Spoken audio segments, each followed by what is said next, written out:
Are you an independent musician feeling overwhelmed by the endless act of juggling creativity, business, and self-care? You're not alone. That's why I created the Artist Mind Map. The Artist Mind Map is a free blueprint designed to help you get clear on the route you need to take to attain your career goals in alignment to your artistic values. This is not just another random PDF page for the forgotten corners of your hard disk. It's a timeless roadmap you can use for decades to come. Think of it as a go-to overview to consult. When you grab your free mind map, you get exclusive access to a masterclass that will take your career to the next level. I use the same methodologies and systems for my high-end paying clients and students. So why am I giving it to you for free?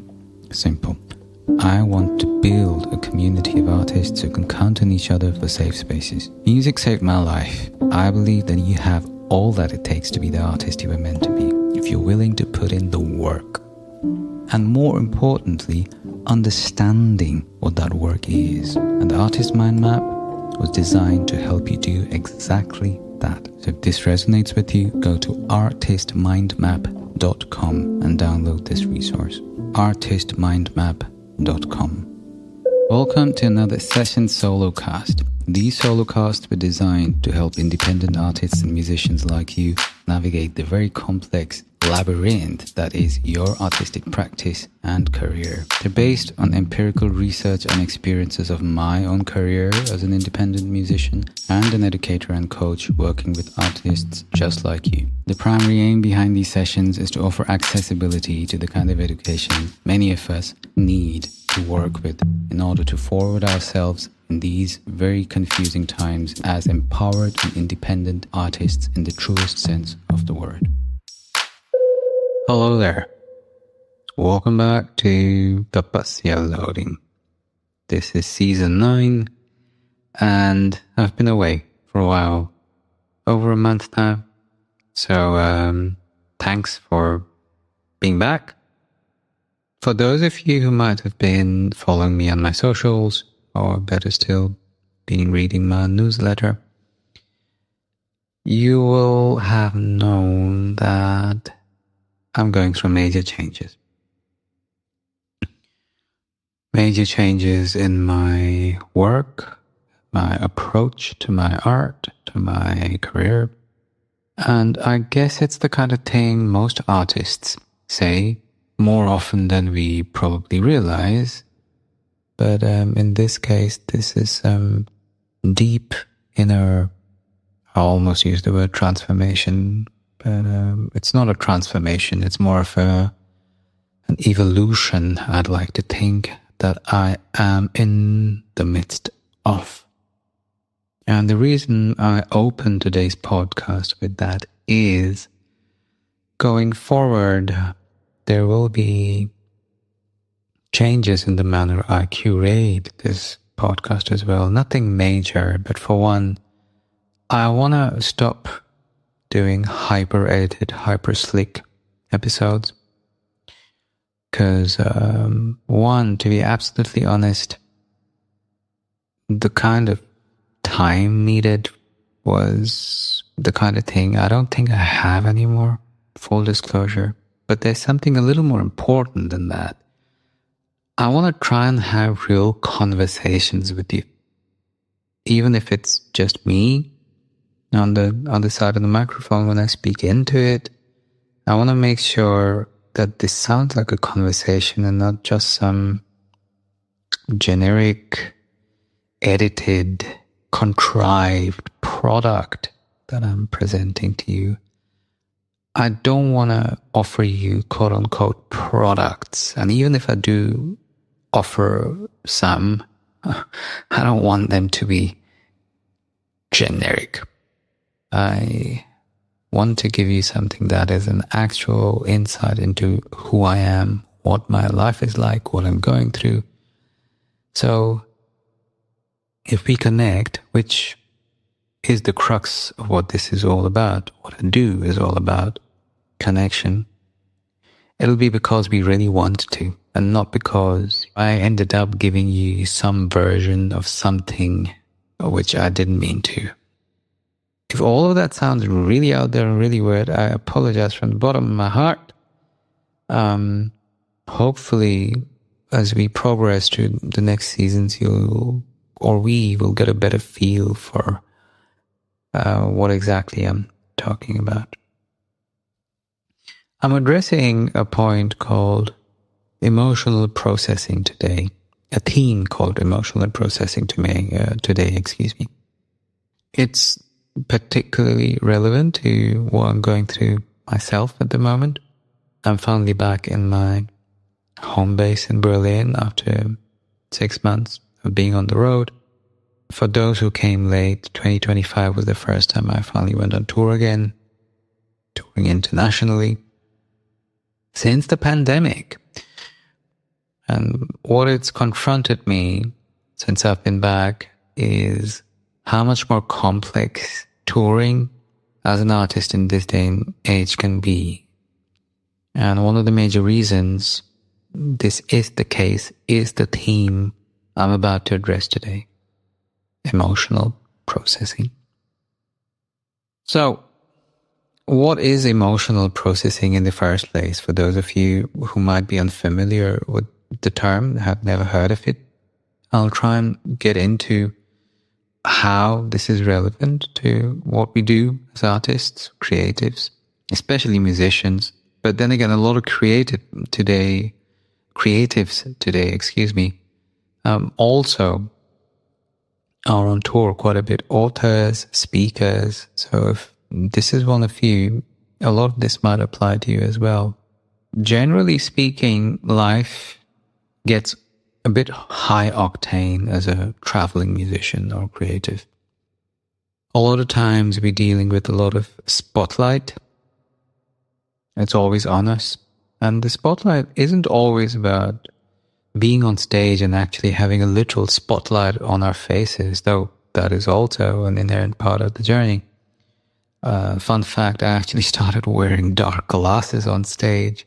People said it looked cool, there's that, but also because my eyes started growing so sensitive to all the lighting at some point. If you've been doing this as long as I have, 25 years, then your eyes do start noticing the effect of being in harsh lights like those on stage. I think it's a notch higher than just screen time. So much for spotlight. There's that, but there's also the regular travel, something I've been very acutely aware of late. Especially the older I grow, travel isn't as much fun anymore, because at some point you're less interested in being a tourist and more about figuring out where home is, especially for someone like me, a third culture kid who grew up in multiple spaces, multiple countries, lived in different cities. Then there's all the performances involved, performing to crowds. Now, performing as a word generally in this day and age is a lot to unpack. I think this is something I want to get into as well in the near future. But all that engaging with your people, your audiences, industry professionals or colleagues or collaborators. I recently had a guest on last week, in person, in fact, one of the very few in-person sessions I did, where I could get to observe the kind of work they were in the midst of. Harini Iyer, shout out, who was doing an artist residency in Berlin, and it was interesting to observe her from the outside. I saw so much of myself in her, just having come back right after 3 intense residencies and watch someone do that in your hometown. You're like, wow, I see so much of me. And I was like, wow, I was that person just a few months back, and shit, yeah, that's a lot to deal with. That being said, this is the kind of lifestyle a lot of people might fantasize about from behind the desk. It's the kind of thing that would be such an easy fit to a living the dream hashtag on an Instagram post. But the reality behind all this excitement, or even glamour, it can be glamorous sometimes, is a very, very different story. back-breaking tour schedules, lugging gear, deadlines, recording intricacies, sometimes PR campaigns, and then often teaching gigs with complex student-mentor dynamics. If you're an educating artist like me, I do workshops, I do one-on-one sessions, and I'm constantly mentoring people online as well. Even when I'm on tour, it's something I do location independently, and I'm doing that through 5 time zones. Don't ask me how I do it. Actually, do ask me how I do it if you're interested. I do have a system. It's not as crazy as it sounds, and the short answer to how I go about that, by the way, is just that, having a basic system in place. But either way, there is a certain feeling of scrutiny and even judgment sometimes of what is essentially a very personal form of expression, and often a brand of emotional and even financial uncertainty that is often a very rare and unique professional hazard as a musician or artist, touring artist, musician, creative. In fact, you don't have to be touring either for a lot of this, I just realized. So all of this brings a very specific challenge that we face every day. And that challenge is something we don't realize the implications of or the risks of. They're legit. These are legit implications and risks involved. And they are, you ready for this? Unprocessed emotions. Unprocessed emotions are a major risk factor that comes with this profession, that of a musician, artist, or creative. What is processing? Now, from a psychological perspective, if this is a completely foreign concept for you, simply put, emotional processing or processing generally in this context is like the brain's filing system. It's how we make sense of our thoughts, our feelings, experiences, which in turn go on to inform our actions. Yeah, think about that. So it's a loop. If you imagine our brains as a room, maybe slightly messy, because most of our brains are a little messy in everyday life. We can't help that with all the sensory input we're dealing with. And for if you've been on tour recently, this should be even more easy to imagine after a night out on a tour bus or a rehearsal that didn't go well or a flight missed. So our brains will be a bit of a messy room. Processing is when we tidy up the residue. That kind of thing leaves on us. Think about that one as well. Processing is when we tidy up the residue. That kind of thing leaves on us. So cleaning up the clutter on our minds and our hearts as well will carry after these intense emotional experiences, which often get trivialized as just another quirk of the artist's lifestyle. Psychology experts, couple of people I looked up during the research, people like Daniel Siegel, for example, describe processing as our brain's way of managing emotions and memories, helping us react and grow from what we go through. For those of you who've been in therapy or coaching sessions, processing can often be about confronting past hurts and emotions as well. We work through them to find a sense of peace and understanding on our own terms. All of this said and done, though, even the simple act of grasping the gist of what this entire thing is, emotional processing, can be of immense help. It makes it so much easier for us to handle emotions better. And the aid that can be in honing, nurturing, and sustaining our creative voice is, I contend, quite crucial to understand. Not to get too dark, but if you're questioning the relevance of all of this, one way of getting a little more deep into this is unpacking the cost of not processing. Let's talk about that a bit, yeah?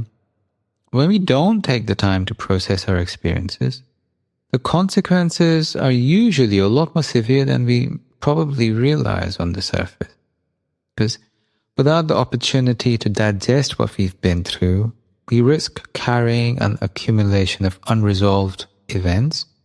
I can so relate to that currently. After 6 months of being on the road, so many different countries, so many cultural nuances I had to navigate, so many personal engagements, interactions, because part of my idea when doing the residency tour was like, I didn't want to be in a different city every day. I wanted to be in one location and spend extended time there so I could build deeper connections. Now that part of the plan worked really well, except I hadn't contended with the amount of emotional work and emotional labor and processing involved once you get deeper with each connection, So it brought a whole new sense of respect for the multi-city tour as well.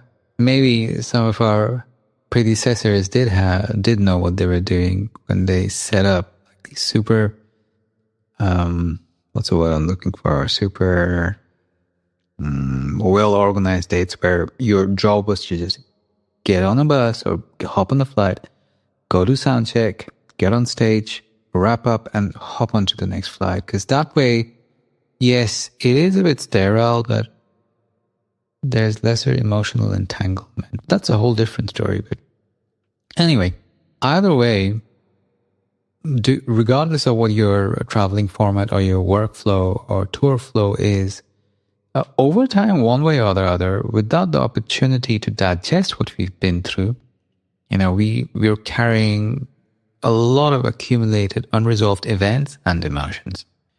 And over time, this has been known to be a leading cause of burnout, anxiety, depression, a host of other grapples, which you've probably heard me talk about on this podcast quite often.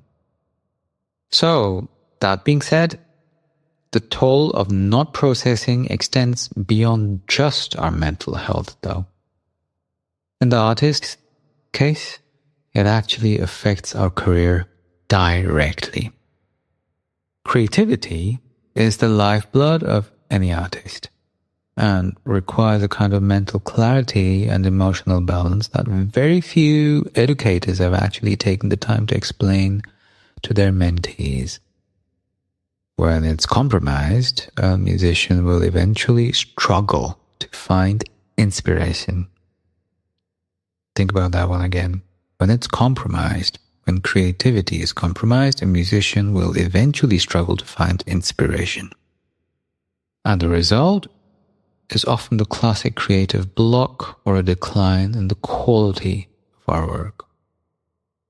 Poor mental health is notoriously famous for forcing artists to burn out, to take extended breaks from their careers, or in the worst case scenario, even lead to premature exits from their career altogether. Nonetheless, it is rare for practitioners to completely understand or fully understand the importance of building a support system they can rely upon to avoid these situations. The gap. Interesting. I actually had this conversation with my last podcast guest as well. The gap between the persona and the personality is another biggie, especially for performing artists, musicians. Because here's the thing. The pace for a lifestyle is enough to handle on its own. Hopefully I've rambled on enough about this in the past few minutes to give you a fair idea why. But there is another side effect it brings with it that requires understanding as well. Emotional dissonance. The persona we project on stage or online is often vastly different from who we show up as in our everyday lives. A lot of us are diehard introverts. but often we'll channel a side to ourselves that has an exclusive relationship to our performing practice. An avatar whose only appropriate place might be the stage, recording studio, or a performance occasion in some capacity. I actually had this conversation with my last podcast guest where they told me about Beyoncé's performance persona and the difference between that and her personal life. I remember making a note of it and having my reservations about this as well, especially in light of a lot of the students and clients I work with. I happen to know that this can be extraordinarily problematic, the whole theatrical personality on stage to separate from our everyday lives, our everyday our everyday personality. There's a lot that could get tricky there. That being said, when we're expected to be channeling this persona side to ourselves 24/7, exhaustion is not just inevitable, it can also lead to a sense of inner disconnect from our introverted selves. Let me explain. The self who needs enough me time to replenish the very energy we use and rely upon to create from a space of authenticity. That's the major gap. And that gap is the first step leading to a brand of isolation artists are all too familiar with, but don't necessarily always understand. Because when our emotions aren't processed appropriately, they ferment, erode self-esteem, and cause long-term harm. It's as simple and complex as that. Add to that the changing music industry and the weight of endless quote-unquote connection. Now, the need to process has become even more critical in this landscape, because unlike in the past where record labels and industry executives, managers, other players in the industry often acted as gatekeepers for better or for worse, today's artists and musicians are expected to maintain a direct line of communication with their audience, just like I'm doing with you. I love doing that, but it's not as black and white. Social media platforms, for example, have become essential tools for building and maintaining a direct relationship with our audiences. This is great for professional autonomy, but comes with an unprecedented set of pressures. Now, we're expected to be constantly accessible, continually engaging with fans, and perpetually producing content, quote unquote, not all of which is even directly related to our art. This shift has fundamentally changed the way musicians interact with the world. Now, that sheer volume of people that we often end up engaging with today is sometimes inhumane and an impossible task to sustain on our own. There's this pressure to keep our doors open for everyone to be perpetually available and responsive. These new levels of expectation for incessant visibility, engagement, coupled with the fears of possible consequences otherwise, are absolutely brutal on the psyche.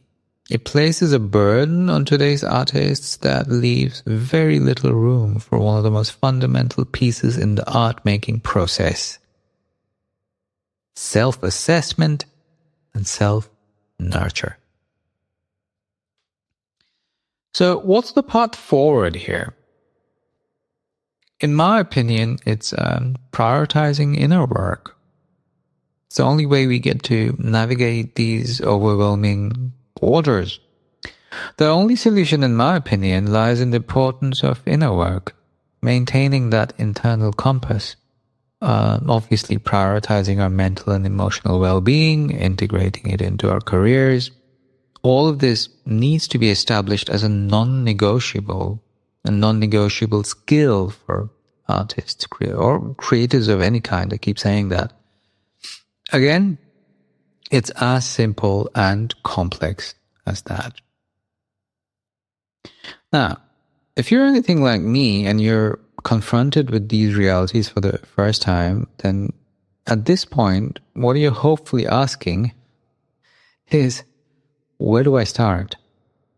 It's always that first step, because information is out there, even strategy is out there. But what is not out there is advice, like helpful advice on where the fuck do we start with all of this? Well, needless to say, there is no cookie cutter formula to implement here for your unique artistic journey. But I do have a pointer that I dare say might help right now. Ready? Here goes. Create space in your life. Think about that again. Create space in your life. Space in your life for reflection and processing. Now, this might mean taking intentional breaks from the whirlwind of touring and performing, setting boundaries around your time and energy, seeking support from coaches, therapists, mentors who understand the unique challenges of your industry, integrating mindfulness practices, meditation, journaling, or simply taking quiet time. Here's a quote my teacher, Kenny Werner, really grabbed me at once. I would never determine the value of my life by something as insignificant as how I play a musical instrument. Now notice how he says musical instrument, how I play a musical instrument, not music. So let me say that again. I would never determine the value of my life by something as insignificant as how I play a musical instrument, or how you practice your art, or how you pursue your passion. Now, depending on where you are on your inner work journey, this can sound a lot easier said than done, not determining your self-worth through your performance, but in my opinion, is still the most essential tenet for artists to remember at the end of the day. Our worth really is not solely tied to our artistic output. On the contrary, in my experience, the minute we start thinking it is, our art turns to shit. Final thoughts to leave you with. True story, I first came across the whole idea of processing, emotional processing, when a friend of mine asked me if I ever take a minute to do so over a rushed cup of coffee on a perfectly normal summer afternoon. I hadn't seen her in months and was in one of the most intensely nomadic phases of my life. Not just constantly on tour, but also juggling 4 different bases in 4 countries. It was mad. This is when I was living between Mannheim, Lisbon, Calcutta, and London. A few months later, the pandemic happened. And the rest, as they say, is history. So let's not go there today. But I will leave you with this. The perils of not processing our emotions are real. And the stakes for artists are particularly high. Prioritizing inner work, making space for reflection is not just our best chance to safeguard our mental and emotional well-being, but actually sustain our careers. So, in a world constantly pushing us to do more, be more, give more, this might be a good time to take a step back and question these demands and learn to slow down.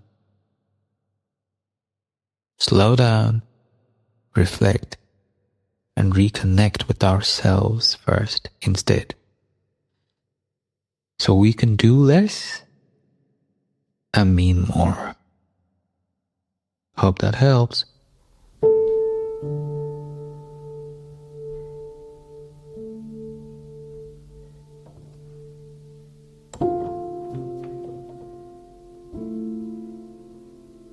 Okay, folks, I hope you found that episode helpful. Here's a little request. If you did, consider sharing this episode with your folks. Think about the ways in which they might benefit the way you did. And please don't ever hesitate to reach out if you have queries. My name's TL. I'm an independent musician and educator and the founder of the Holistic Musician Academy.